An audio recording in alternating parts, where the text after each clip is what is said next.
What it is, it is your main man Dookie. I want to welcome y'all to my first attempt at recording a podcast here where we talk about some sports. Well, I won't say just sports.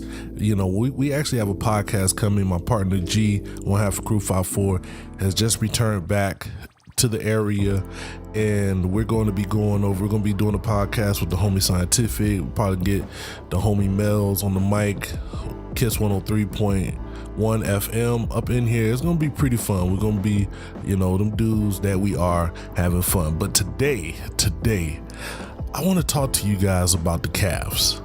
I really want to get into this. I've been feeling some kind of way. Now, most people who know me know I love sports, know I'm a LeBron fan. I'm not necessarily a Cavs lifer. I'm not a Cavs fan. I don't wear Cavs gear, none of that stuff. But I am a LeBron fan, and he's with the Cavs, so I follow the team real heavy. I'm interested and invested in them winning, hopefully another championship. With that being said, man, they've been making a lot of moves that, people are ranging from amazing moves to horrible. And I think I'm more in the latter camp. I get what you had to do with Kyrie. So if you don't know, we're just going to go on the assumption that you know what's been going on. I understand the Kyrie trade, man. He wanted to go to get back Isaiah Thomas, even if he's injured. Jay Crowder, even if I do think, he was kind of overrated I do think he's kind of overrated as a Celtic. I thought he was, but to get him back, I think his role with the Cavs will be perfect for what they need. And then to get that pick, and if Brooklyn is as bad as they seem to be, that could be an awesome pick going forward. We'll talk about that later because I actually have some ideas about that.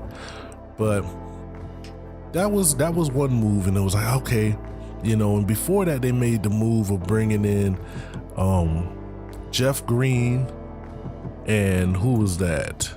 Jose Calderon. And I just didn't understand that. I mean, honestly, up to that point, I thought the Cavs had failed the offseason. Up until the Kyrie trade, I thought they failed the offseason. They made the worst possible moves ever. You brought Korver back, which I understand. You want to have shooting around LeBron, but you paid him so much. And as much as Korver is a great shooter, he's a horrible defender. Really. So that was, I understood it, but it was questionable still. It was like, one of those moves is like, yeah, you got to do it, but could we work out in the deal some way? Could we not give you so much money so we still have other options? So the trade happens, and you get Isaiah Thomas, Jay Crowder, Ante Zizic, and that pick, which is pretty good. Like, that is a great haul to get from Kyrie. I was talking with my brother last night. We had a long conversation about Kyrie, LeBron, and everything, and he really thinks Kyrie is that dude. If you saw the quotes from Miami's Pat Riley, who was always doing his, best to impersonate females on Black Twitter and throw shade, especially at LeBron, he made this quote where he was talking about Kyrie being up there with Steph Curry as the true point guard, both ways and all that. Let me read the actual quote. Cleveland lost who I thought was next to Steph Curry, the best true point guard both ways in Kyrie Irving. They got a great one back in Isaiah Thomas, but there are questions there with injury. We see an opportunity because there isn't a Golden State in our conference, or San Antonio, or Houston. We will take advantage if we can. And to me, that's hilarious because, that's just another way for Pat Riley to throw shade at LeBron, which is cool. And I definitely don't think that Cleveland is as, I'll say this, I think Cleveland will still easily run through the East in the playoffs. Easily. Maybe not, losing one game through the East, but they will still run through the East pretty easily. Put that on that's not even a question.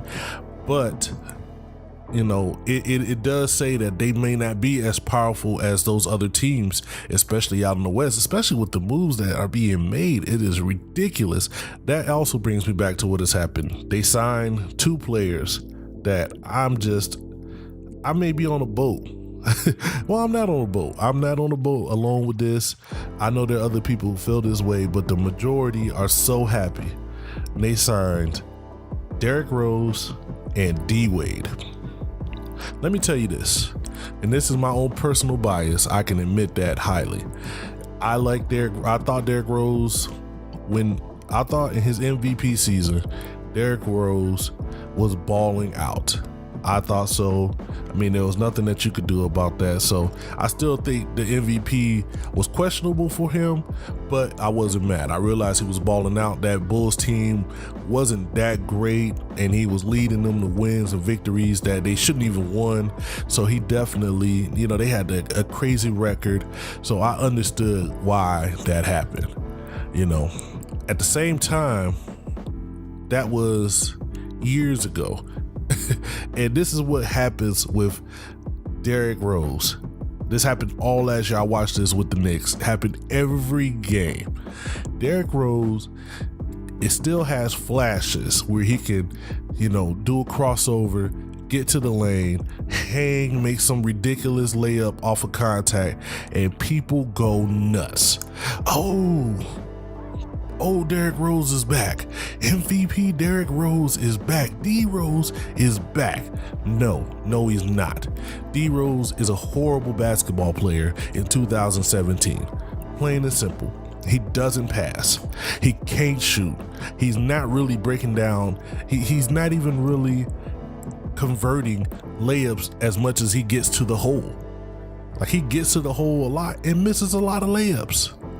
And if you're playing with LeBron, if you go from having Kyrie, who's instant buckets, who you can put on someone, you can give him the ball, he can get buckets instantly, to going to now Isaiah Thomas may be hurt up until Christmas, and you have Derrick Rose as your starting point guard with Jose Calderon, like, what kind of ridiculousness is this? What am I looking like? Is this 2010? Like, if this was 2010, I'd be like, oh, that's pretty good. We got Derrick Rose and Jose Calderon as our point guards.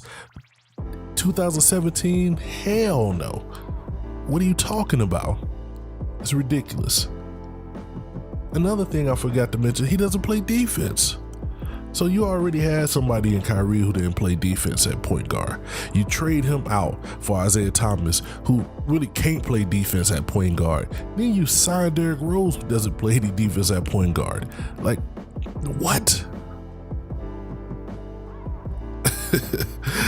Then we have the legendary D-Wade. Now, I'm a big D-Wade fan. I think his MVP year was one of the most amazing years. That year they won the finals. D-Wade, to me, is up there in the top 5 shooting guards of all time. Like, he's up there right under Jordan and Kobe. You might want to put some people in there, but D-Wade is right up there with the top 5 shooting guards of all time. Maybe one day I'll come up with my list. That being said, I don't know how much D-Wade contributes to winning basketball lately. I don't know if he's still an effective player, because he has a little bit of D Rose. Like, in fact, me and my brother were talking, we're like, essentially they're the same player. They both can do a flash, a couple of flashes a game that makes you think, you flash back to a brilliant memory that you had of when they were in their prime. You flash back and say, oh, that's vintage D-Wade. For one play a game, for maybe 2 or 3. Now you got 2 guys out there whose only real talent is drives. On top of LeBron, who can't hit the open shot, but like he's not a shooter. So that's not what that's just LeBron being able to hit shots. That's not what he does. So now your lane is clogged. There's just people standing around. What are they doing? I'll wait. I'll reserve total judgment until the season starts. This is early. We pontificating and everything like that. But what I want to know is, what do you think? Leave a comment and let me know. Am I just bugging? Am I just tripping? I don't know. There was actually a thread up on Reddit. I will try to leave a link down in the description about Derrick Rose. This guy, he went off on him. I thought I didn't like Derrick Rose. Like, this dude went off. I'm gonna leave a link to it because I was like, wow, he took all my thoughts and put it in the long form. I don't hate Derrick Rose. I think as a secondary player, with the second squad, being able to get a bucket here and there, get some points. He's not a distributor. So I thought that was good, but have him being your start, I mean, it's just a consequence that Isaiah is still hurt. But this guy still thinks he's an MVP in his head. People still think this guy is an MVP, and I don't see it. I don't think it's gonna happen. D Wade, I love him. If he accepts a role on this team where I don't know really what he offers at this point. That's what I have to say. I don't know what he offers. I don't want to make this just the dump on D Rose and D Wade. I don't want to make this that party, but it's just a couple things I'm not feeling. I'm gonna have to wait and see. I think the Celtics, I think the Cavs might even go for the third best record. I think the Celtics and I think Washington are really energized to prove something, to prove that we have something. But I'm interested to see what's going to happen this year. I think Kevin Love's role should be increased, and I think if they can kind of get him closer to the last years of his in Minnesota, where he was more of a focal point in the offense, still grabbing rebounds, still working on that end, then I think he'll be much, much improved. I'm interested to see what Isaiah Thomas brings to this team. We won't see it for a while, but I'm interested to see what he brings. Now, there's some rumors that there's some trades in the wind. I think with that pick, it depends on what you want to do. If you're pushing for this year to try to win something with LeBron, and because you're scared that he's going to leave, I think you got to do something with that pick.